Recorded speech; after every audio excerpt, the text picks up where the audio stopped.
Welcome to Bubble Balloon.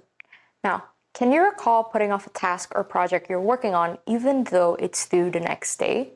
Or not cleaning up your living space because you don't feel like it? No matter how organized you are, there are high chances that you have once procrastinated, or even often procrastinated without realizing. In essence, procrastination is the act of delaying or postponing tasks until the last minute, where you already feel a sense of urgency and consequence. Statistics have shown that in the US, at least 20% of the adults are chronic procrastinators, and in most cases, it's simply a common tendency that people give in to once in a while, but if done habitually, it has the potential to majorly impact your job, grades, and even ultimately, your life.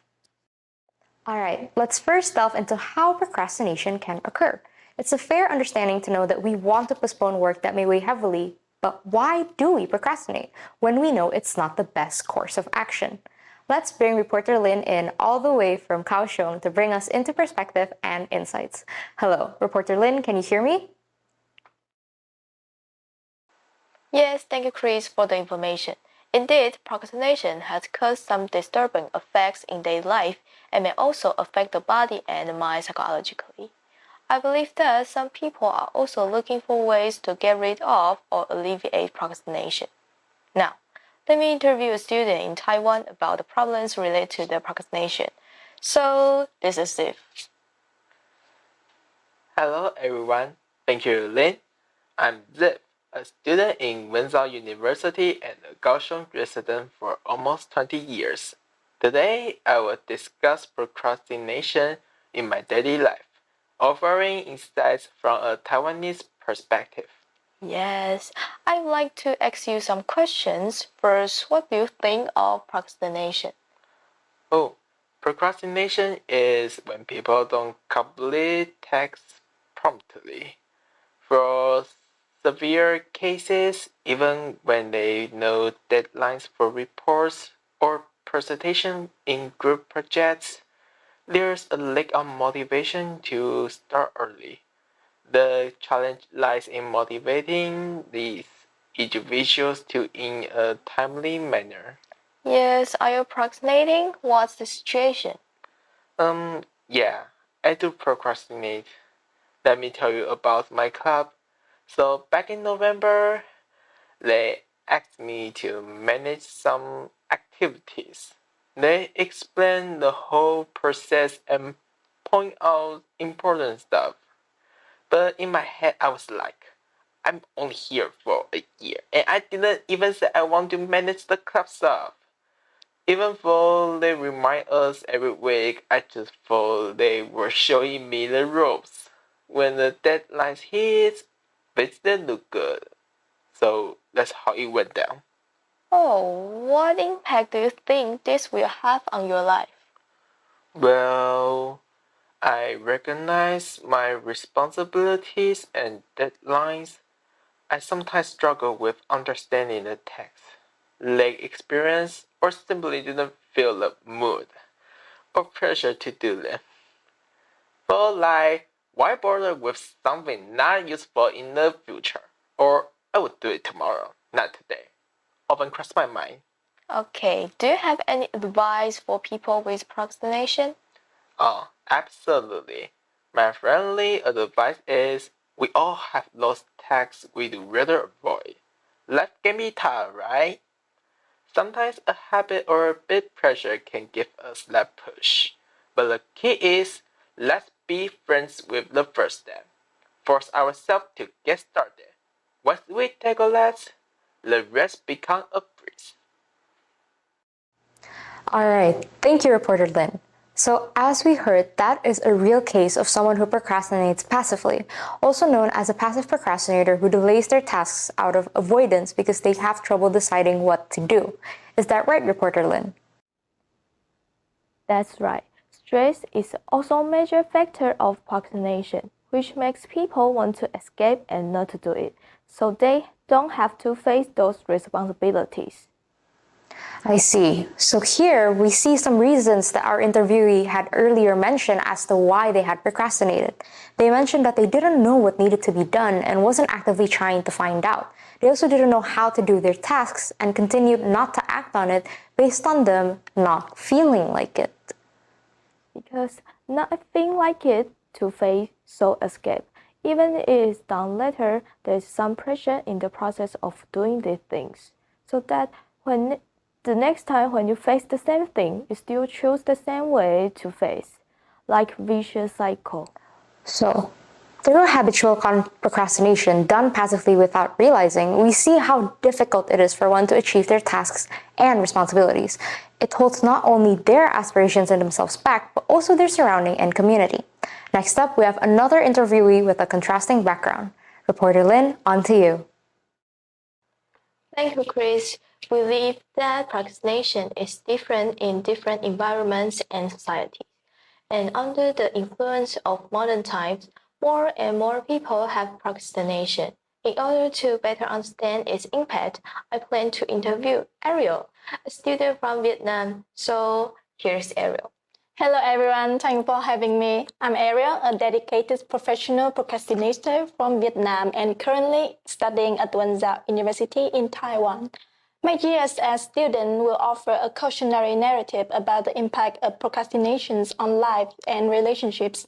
So eager to share the less glamorous side of my perspective with you, Lynn. Nice to meet you, Ariel. I would like to ask you some questions about procrastination. First, for you, what is procrastination? Procrastination, to me, is the act of delaying necessary tasks in favor of short-term enjoyable activities. For instance, instead of sleeping early, I usually choose to spend hours scrolling through TikTok, ultimately leading to a lack of essential rest. Therefore, I believe that procrastination is a challenge we have all faced at one point or another. So you mentioned that procrastination is a challenge for you. Do you think it lets you? What does it look like?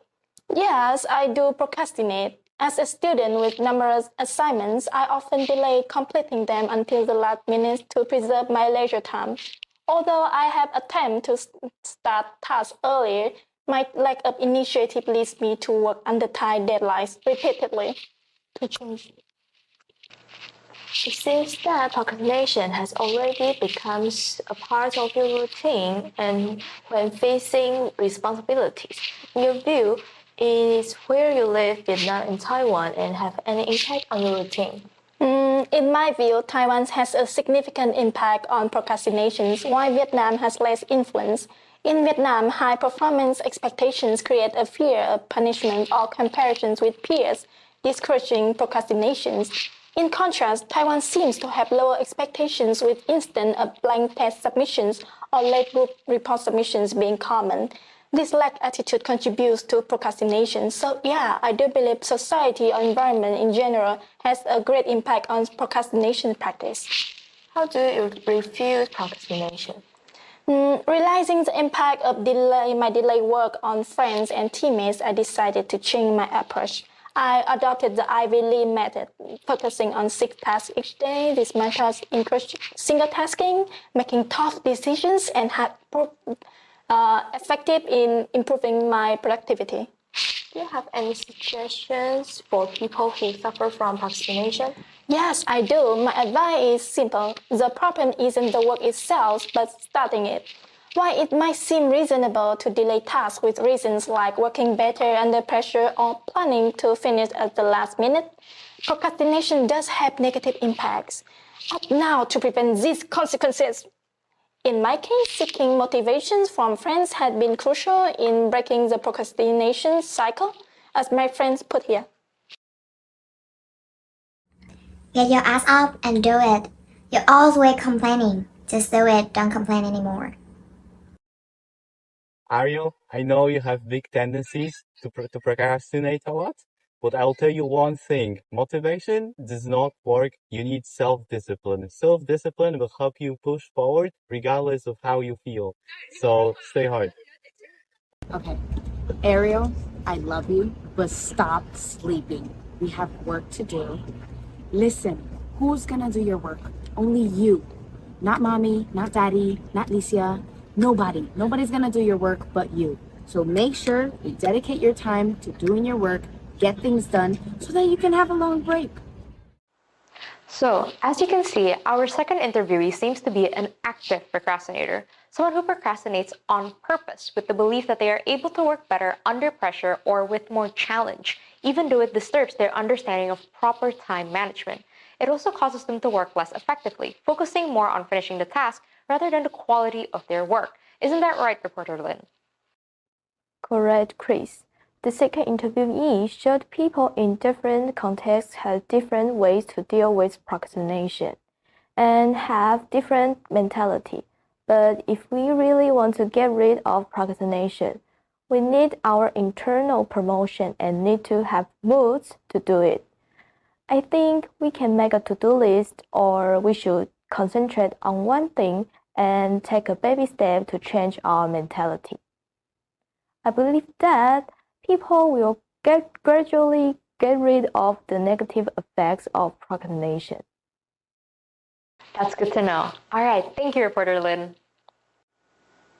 All right, so we also heard that their reasonings to procrastinating were thinking that they can finish on time, and they lack the motivation or will to start.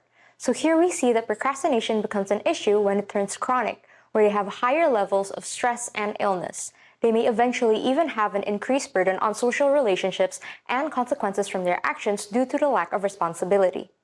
Reporter Lynn had earlier mentioned some solution to these problems, such as being conscious of your responsibilities by making a to-do list, taking baby steps, and eliminating distractions. And so, although procrastination is not essentially bad, there are always consequences if done habitually, and that everything is better balanced. Thank you for tuning into Bubble Balloon.